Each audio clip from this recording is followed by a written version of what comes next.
Mesdames, Messieurs, bonjour. Une fois de là, toute la communauté musulmane dans le sommaire de ce 13h au Bénin, le réseau béninois d'éducation et de recherche officiellement mis en service à l'université de Parakou et dans 4 autres sites universitaires publics du Bénin. Cet outil du numérique a été simultanément lancé ce jeudi dans ces différentes universités par 2 ministres du gouvernement, celle du numérique et de la digitalisation et sa collègue de l'enseignement supérieur de la recherche scientifique. Ensuite, ce jeudi a démarré sur l'ensemble du territoire national l'opération de réclamation des différentes informations erronées sur les listes électorales. L'Agence nationale d'identification des personnes a exhorté les formations politiques à aider la structure en charge de l'élaboration du fichier électoral en s'impliquant pour sensibiliser les populations. Tout cela a été dit au cours d'une séance d'échange entre le gestionnaire mandataire et les acteurs politiques ce jeudi soir à Cotonou. Et puis enfin, le gouvernement félicite les valeureux acteurs qui ont participé à la réussite de l'Expo Art du Bénin d'hier ou d'aujourd'hui, de la restitution à la révélation. Ils sont nombreux, ces médiateurs culturels, à recevoir des attestations de reconnaissance dans l'après-midi de ce jeudi. La cérémonie de remise d'attestation s'est déroulée à la Galerie nationale de Cotonou. C'était là le sommaire de ce 13h au Bénin. À nouveau bonjour et bienvenue si vous nous rejoignez. Le réseau béninois d'éducation et de recherche officiellement mis en service à l'université de Parakou et dans 4 autres sites universitaires publics du Bénin. Cet outil du numérique a été simultanément lancé ce jeudi dans d'autres différentes universités par 2 ministres du gouvernement, celle du numérique et de la digitalisation et sa collègue de l'enseignement supérieur de la recherche scientifique. Mais c'est le site du campus de Parakou qui a servi de cadre à la cérémonie en présence du préfet du Borgou et de toute la communauté universitaire. Jacques Degbé, Socrate Dantolé. Déjà présent sur 5 sites universitaires dont l'université d'Abomey-Calavi, le réseau béninois d'éducation et de recherche est désormais une réalité sur 5 autres sites universitaires publics. Ceci grâce à l'Agence des systèmes d'information du numérique ASIN. La mise en service du réseau béninois d'éducation et de recherche simultanément sur les sites de l'université de Parakou, de l'Université nationale des sciences, technologies, ingénierie et mathématiques, l'UNSTIM d'Abomey, de l'Université nationale d'agriculture de Kétou, de l'École nationale supérieure des biosciences et biotechnologies appliquées, ENSBBA, à Dassa, ainsi que le site abritant la faculté des sciences et techniques, la FAST, et l'école normale supérieure à Natitengo. Au total, 10 sites universitaires sont donc interconnectés pour ce que l'on pourrait qualifier de grande révolution numérique dans l'enseignement supérieur au Bénin. C'est une infrastructure qui est livrée, qui permet d'interconnecter les communautés universitaires au niveau béninois, mais également de les interconnecter aux autres universités de la sous-région. Chaque site de ce réseau est doté d'équipements et de services d'interconnexion, d'accès à Internet, bien évidemment, et de visioconférence, lesquels permettront à plus de 80 000 étudiants, chercheurs, enseignants et administratifs de communiquer. En clair, il s'agit à travers cet outil d'apporter des services numériques aux étudiants, aux encadrants et aux services administratifs des universités et de stimuler l'innovation dans l'enseignement supérieur. Les travaux réalisés sont entre autres la construction d'un réseau campus de plusieurs points d'accès repartis dans les amphithéâtres, les laboratoires, les bureaux de l'administration et les bibliothèques, les systèmes de visioconférence et de téléphonie, ainsi qu'un débit Internet confortable en fonction de la densité de chaque site. Le défi, c'est que nous voulons alors de brillants résultats. Autre chose, ça veut dire que nous devons maintenant mieux nous préparer pour aller accueillir, comme cela se doit, le e-learning et avancer. L'université de Parakou vient d'embarquer dans le train du numérique. Nous ferons bon usage de cet outil précieux. Par visioconférence, les recteurs ou douaniers des 4 autres sites universitaires concernés ont également participé à cette cérémonie de lancement. Les échanges entre les 2 ministres et les étudiants ont marqué la fin de la séance. Le conseil communal de Sémépodi a tenu sa 4e session extraordinaire au titre de l'année 2022. 3 points étaient inscrits à l'ordre du jour, notamment le vote du collectif budgétaire. La prise en charge des personnes victimes des inondations dans la commune a été également actée au cours de cette session. Voici le reportage. C'est par un vote à l'unanimité que le conseil communal de Sémépodi, présidé par le maire Jonas Benametor, a voté le collectif budgétaire au titre de l'année 2022. D'un montant global de 6 288 859 563 francs CFA, ce collectif budgétaire est intervenu pour apporter des réajustements au budget primitif de l'année 2022 et pour répondre aux exigences des réformes structurelles de la décentralisation. Les différentes raisons qui sous-tendent le présent collectif budgétaire sont les suivantes. Les dispositions de la lettre de cadrage recommandent aux communes d'intégrer au budget primitif les reports de crédit FADEC de la gestion antérieure. Dans le cadre de la mise en œuvre de la réforme structurelle du secteur de la décentralisation, l'État a contribué à travers le FADEC fonctionnement non affecté au paiement des émoluments des élus communaux locaux et des salaires des nouveaux cadres SE, RAF, FDI, LP, PRMP, RSI, RST et RAD. Il est donc nécessaire de procéder à la prévision et au réajustement des rémunérations de ces acteurs conformément aux textes réglementaires. En dehors de la situation des nouveaux cadres qui ont pris service à la mairie de Sémépodi, d'autres préoccupations majeures ont été prises en compte dans ce collectif budgétaire, notamment l'assistance aux sinistrés des inondations dans la commune. À Sémépodi, nos populations sont sous l'eau. Nos populations vivent aujourd'hui dans des conditions indécentes et il va falloir que, de manière très urgente, nous puissions voler à leur secours. Donc, dans les jours qui viennent, le conseil communal sera sur le terrain et nous utiliserons les moyens appropriés pour sympathiser avec notre population.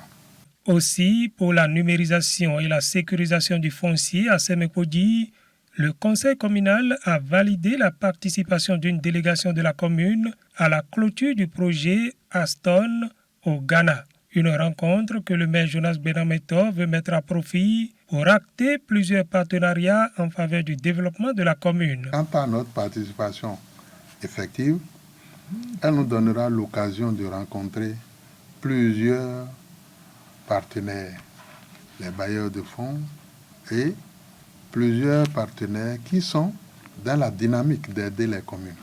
Aussi, je voudrais vous dire que le maire de Bicêtre, ayant été visité par ma délégation lors de sessions précédentes, a discuté avec cette délégation d'une préoccupation majeure, celle d'un partenariat entre sa ville et la ville de Sémépodi.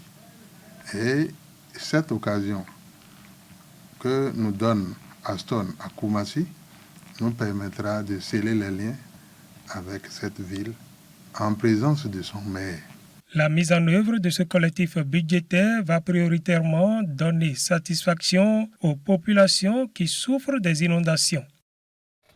Je vous l'annonçais en titre, les Béninois doivent sortir, vérifier les listes électorales et procéder aux différentes réclamations le plus tôt possible. C'est bien entendu ce jeudi que l'opération de réclamation des différentes informations erronées a démarré sur l'ensemble du territoire national. L'Agence nationale d'identification des personnes ANIP a exhorté les formations politiques à aider la structure en charge de l'élaboration de fichiers électoraux en s'impliquant pour sensibiliser les populations. Tout cela a été dit au cours d'une séance d'échange entre le gestionnaire mandataire et les acteurs politiques ce jeudi soir à Cotonou. Précision avec William Cliquant, Moufi de Sagouran.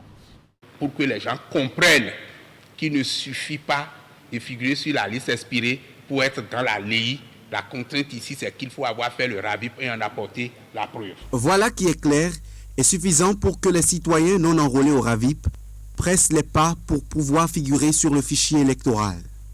Cette discussion entre Agence nationale d'identification des personnes et partis politiques est une invite aux acteurs politiques à sensibiliser les populations. C'est une rencontre d'échange qui présente les avancées dans l'établissement de la liste électorale informatisée provisoire après la prise en compte des recommandations des différentes couches de la société. Des réclamations lancées dès ce 6 octobre et qui courent jusqu'au 15 octobre prochain. Nous avons décidé d'éditer la liste des résidus par centre de vote.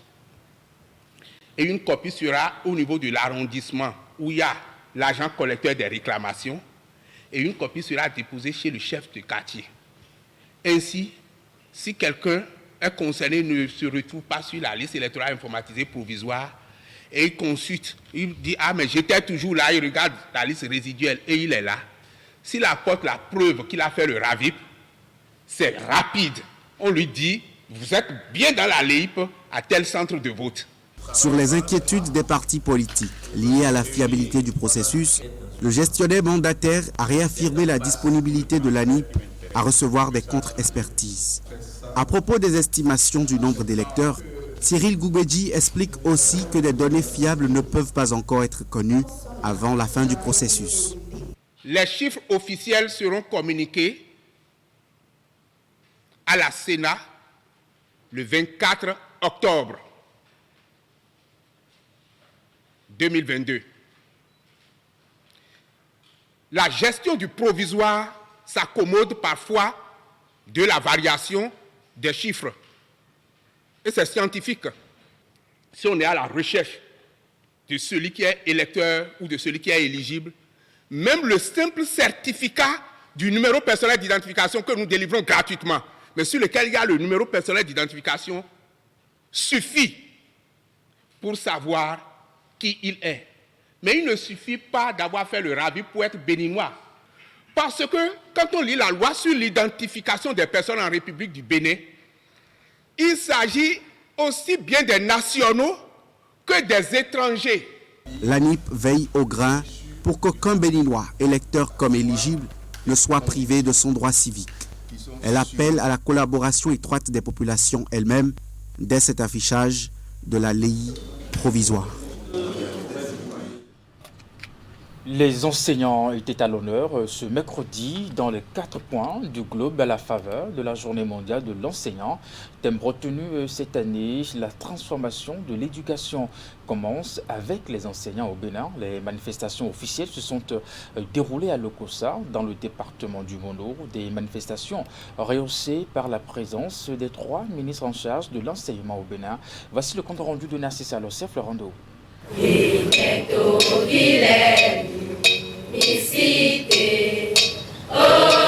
L'Aube nouvelle, reprise en chœur en langue nationale, fond pour une solennité autour des hommages aux enseignants à cette date du 5 octobre qui leur est dédiée. L'événement a réuni ici à Lokossa, où l'hôte de la communauté éducative béninoise a insisté sur le rôle des heureux du jour. L'enseignant a formé et modelé des présidents, des ministres, des magistrats, des docteurs, des médecins, avocats, ingénieurs, techniciens et préfets, pour n'en citer que ceux-là. Et le gouvernement reste conscient qu'aucun salaire ne saurait compenser à sa juste valeur tous les efforts consentis, les sacrifices consentis au quotidien par les enseignants pour l'éducation et l'instruction des filles et fils de ce pays. Comme l'a mise en évidence la crise du Covid-19, les enseignants sont les moteurs au cœur de nos systèmes éducatifs, sans lesquels il est impossible de fournir une éducation de qualité inclusive et équitable à tous. De la parole à l'acte, les enseignants les plus méritants ont été honorés, séance tenante. Il s'agit de ceux qui ont obtenu 100% de réussite aux examens nationaux cette année. En une si heureuse occasion, comment ne pas vous rendre hommage à vous, femmes et hommes de bonne volonté, qui avez choisi la noble et délicate profession d'enseignante, d'enseignant, et qui vous attelez quotidiennement et sans relâche à la tâche éducative. Votre foi et votre abnégation font de vous de véritables acteurs du développement. Une fois la satisfaction morale exprimée, les enseignants ont souhaité avoir, en plus de ces lettres de félicitations, des éléments d'accompagnement. Nous voulons qu'on nous accompagne réellement dans nos difficultés, dans les collèges, dans les établissements, pour que la souffrance puisse diminuer un peu.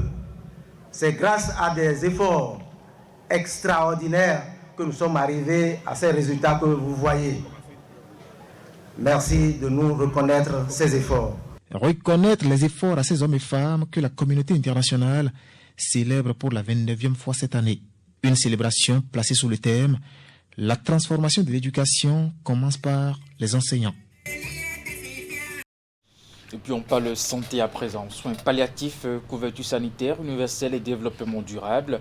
C'est le principal thème qui mobilise à Cotonou les acteurs du système de la santé du Bénin et d'ailleurs organisé par l'association béninoise des soins palliatifs avec le soutien du ministère de la Santé. Cette rencontre est l'occasion pour les parties prenantes de faire un point sur la question, identifier les défis et proposer des solutions pour des soins palliatifs de qualité durable. Les travaux ont été lancés ce jeudi à Atlantic Beach Hotel. Compte rendu avec Clément Achadi. Une rencontre de haut niveau qui se penche sur la problématique des soins palliatifs, ses enjeux et solutions face à certaines maladies contemporaines. À ce premier congrès des soins palliatifs qui se tient à Cotonou, la capitale économique du Bénin, experts et spécialistes sont ici pour discuter des modalités de mise en œuvre des programmes initiés à cet effet pour sauver la frange de la population concernée. Une initiative de l'Association béninoise des soins palliatifs soutenue par le ministère de la Santé à travers le Programme national des soins palliatifs. Cette conférence inaugurale du congrès est donc l'occasion pour les parties prenantes d'échanger autour du thème principal intitulé « Soins palliatifs, couverture sanitaire universelle et développement durable ». Je profite pour remercier tous ceux qui, de près ou de loin, ont œuvré pour la réussite de ce congrès. Ce serait un creuset d'échanges entre de très grands scientifiques venus d'un peu partout. À travers ce congrès, l'association diffuse déjà parce qu'il faut que la société soit impliquée dans cette action, la société civile, tout le monde est concerné. Et il faut diffuser cela et que ces soins soient connus de la population. Et en même temps, nous avons invité des partenaires de partout dans le monde pour que les scientifiques de ce domaine-là puissent ensemble réfléchir pour que les avancées dans le domaine soient partagées. Ce congrès de l'ABSP sonne comme une étape importante de la mise en œuvre des programmes pensés et conçus, conformément à sa mission de promouvoir l'accès aux soins palliatifs jusqu'au niveau communautaire. L'occasion pour les différents acteurs de travailler à maintenir durablement la prise en compte de ces soins, mais aussi la qualité des soins qui en découlent. C'est aussi un problème de dignité, un problème d'éthique.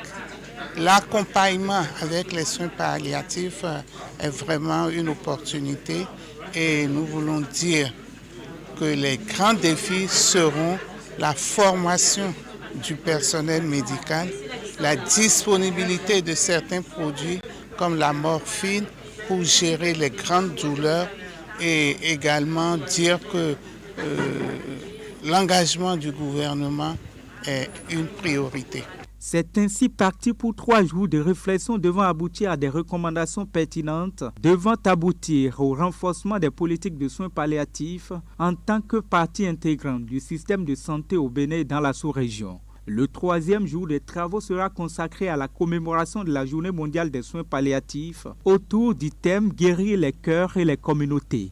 Créée en 2015, l'ABSP, dans une vision à long terme, entend assurer les soins palliatifs de haute qualité aux citoyens sans aucune discrimination.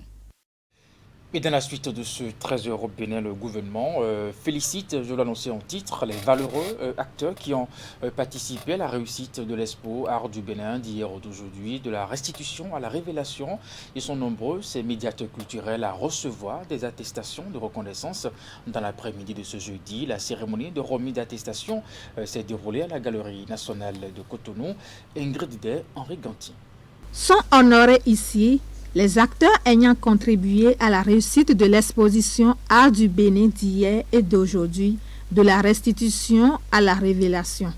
Par cette remise d'attestation de mérite, le gouvernement témoigne sa gratitude à ces acteurs qui ont veillé de quelque manière sur les 26 trésors royaux rapatriés de la France après un long séjour et les œuvres d'art contemporains exposées pendant plusieurs mois au Palais de la Marina à Cotonou. Je voudrais au nom de toute cette équipe dire à tout le monde qu'aujourd'hui, nous célébrons la fierté de la République du Bénin.